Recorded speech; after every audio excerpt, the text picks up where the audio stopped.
زه ستاسو ټولو په هکله نه ویم. څوک چې ما غوره کړي دي هغې زه پیژنم، خو چې د سیفې دا خبره پوره شي چې نو هغه چا چې روټۍ به ما سره خوړه هم هغه زما خلاف شلو. زه تاسو ته اوس د هغه واقعې د پیښېدو نه مخکې دا ویم د دې دپاره چې کله هغه پیښه شي نو چې تاسو ایمان راوړئ چې مسیح هم زه یم. زه تاسو ته رښتیا ویم، څوک چې زما یو پیغام وړونکي قبول کي هغې ما قبلوي، او څوک چې ما قبول کي نو هغه قبلوي چا چې زه رالیږلی.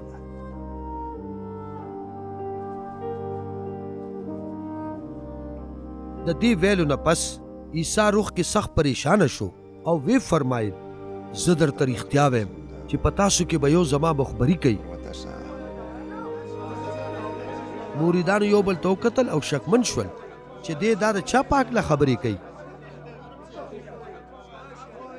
په هغې کې یو مرید چې عیسی ورسره مینه کوله د عیسی سره جفت ناست و. نو شمعون پطرس هغه ته اشاره وکړه او ورته وویل چې تپوس ترې وکړه چې هغه دا څوک یادوي.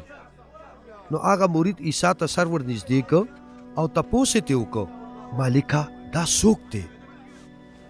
عیسی جواب ورکړ دا هغه څوک دی چې زه ورته د روټۍ دا ټوکړه په تالي کې لمده کم او ورې کم. بیا هغه د روټۍ ټوکړه لمده کړه او د شمعون اسکریوطي زوی یهودا له ورکړه.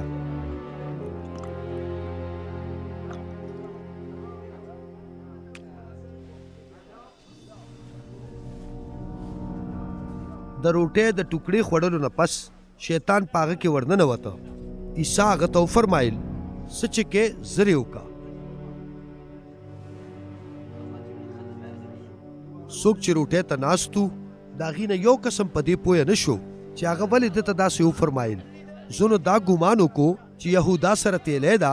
نو عیسی هغه ته دا وفرمایل چې اختر له چې څه پکار دي هغه واخله، یا دا چې غریبانانو له څه ورکه.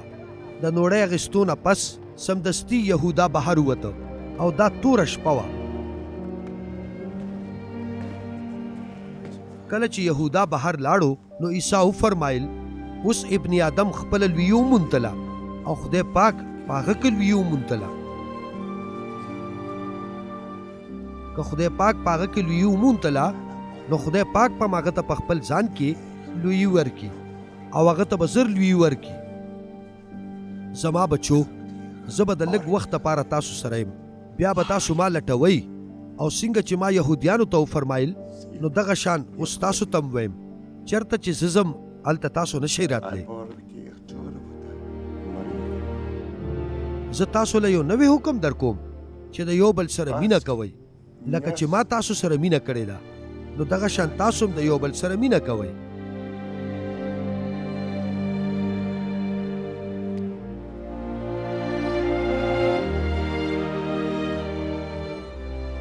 که تاسو د یو بل سره مینه کوئ نو بیا به ټول خلک په دې پوه شي چې تاسو زما مریدان یئ.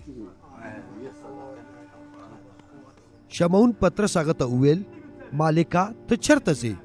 عیسی جواب ورکړ چېرته چې زه ځم ته اوس ما پسې هلته نشې راتلی، وروستو به راشې. پطرس هغه ته وویل مالکه زه اوس ولې نشم درتلی؟ زه به خپل ځان په تا قربان کم. عیسی جواب ورکړ ته به په رښتیا خپل ځان په ما قربان کې څه؟ زه تا ته رښتیا ویم چې نن به ته د چرګ د بانګ نه وړاندې 3 ځله زما نه انکاري شې.